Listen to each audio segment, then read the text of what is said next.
এটা মামলা তদন্তকালীন অবস্থায় তো ওনারা তদন্ত করতেছে কেন? তদন্ত করতেছে তো হচ্ছে তথ্যপাত্রগুলো যেগুলো ওনারা হয়তো বা মিডিয়ার মাধ্যমে শুনছে সেগুলো সত্য না মিথ্যা সেগুলো যাচাই করতেছে।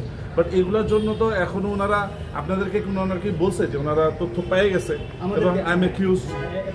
তারা যে মামলাগুলো করেছে সেগুলো তারা স্যাটিসফাইড হয়ে মামলা করেছে। তাহলে চার্জশিট দিয়ে দেখ।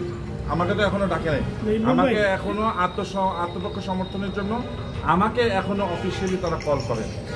ইমরান ভাই, দুদকের মামলা পুলিশের মামলার মতো না। পুলিশ যেমন মামলা করার পরপর তদন্ত শুরু করে, দুদক কিন্তু আগে একটা প্রাইমারি অনুসন্ধান করে না না, দুদক তো যেদিন গরু নিয়ে আসে তারপরের দিনই মামলা করছে। আমাকে আত্মপক্ষ সমর্থনের সুযোগই তো দেয় নাই। আর আমার নামে মামলা হবে, আমাকে আত্মপক্ষ সমর্থনের সুযোগ আপনার বক্তব্য নেওয়া হয় নাই? না না না না, এখনো আমার তলবে কোনো চিঠি দেয় নাই? না না না, এখন পর্যন্ত অফিসিয়ালি আমি মোহাম্মদ ইমরান হোসেন আমাকে কোনো অফিসিয়ালি চিঠিও দেয় নাই এবং অফিসিয়ালি আমার কোনো বক্তব্যের জন্য আমাকে এখনো ডাকেও না। যখন তারা অভিযানে গেছে তখন তো আপনি উপস্থিত ছিলেন না? না না না, তখন আমি ছিলাম না। কেন ছিলেন না? আপনার আমি অসুস্থ ছিলাম, বাসায় ছিলাম। এর কয়েকদিন আগে তো আমাদের ফার্ম তো আপনার তো থাকার কথা। ফার্ম আমার কি, আপনি একটু খবর নিয়ে দেখেন তো, আমার ফার্ম আমি কি রোজ যাই? আমার ফ্যাক্টরি আছে সাভারে, আমি কি আমার ফ্যাক্টরিতে রোজ যাই?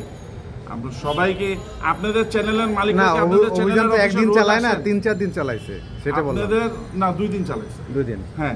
আপনাদের চ্যানেলের মালিকরা কি প্রত্যেকদিন আসেন? চ্যানেলের মালিকদের তো আমাদের সাথে কাজ না ভাই। ভিত্তিহীন হলো ভাই। না না, চ্যানেলের মালিকদের আমাদের সাথে কোনো কাজ নাই, এবং এমনকি মালিক কারা তাও জানি না। আমাদের কাজ হলো আমাদের সম্পাদকের কাছে, তাই না? আমার খামার দেখে যে গরুর সঙ্গে প্রত্যেকদিন আমার কাজ আছে, না তাও কিন্তু না, তা ঠিক আছে, সেটাই আপনি উদাহরণ দিলেন এই জন্য বললাম। সেটাই না, আপনিও বললেন দেখে আমি আপনার উদাহরণ দিয়ে বুঝাইলাম। গরু রক্ষণাবেক্ষণ খামারের যে কর্মকর্তা তারা কিন্তু আপনার সম্পৃক্ততার কথা নিজেদের ইয়াটাও স্বীকার করছে। তারা বলছে আপনি যে মিথ্যা তথ্য ওই মামলায় উল্লেখ আছে, সেই মামলাগুলো করা হয়েছে। না না, এটা তারা একদম মিথ্যা বানোয়াট কথা বলছে। এইরকম কোনো তথ্য তাদের কাছে জিজ্ঞেস করে, তারা তথ্য দেখ, প্রমাণ দেখ। যে আজকে কি জন্য আমি আজকে আসছি আমার বড় ভাইয়ের সঙ্গে দেখা করতে। উনি জহিরুল হুদা নাম, উনি আমাদের অ্যাসোসিয়েশনের অনেক পুরনো মেম্বার, প্রায় 10-12 বছর ধরে উনি আমাদের অ্যাসোসিয়েশনের মেম্বার। এই অ্যাসোসিয়েশনের ব্যাপারে একটু আলাপ আলোচনা করার জন্য ওনার কাছে আসছি।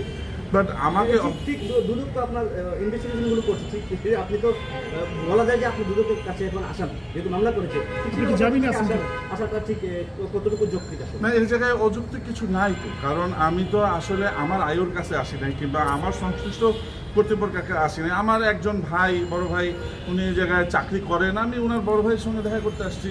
কিছু কথা ছিল, কথা বলার জন্য আসি, তো আসছি। আমি কই মামলা জামিনে আছেন যে মামলা দুদক করছে? না, আমার তো জামিন নেওয়ার প্রয়োজন হয় না। আমি এখনো যেহেতু চার্জশিট হয় নাই, কিছু হয় না, জামিনের প্রয়োজন হয়।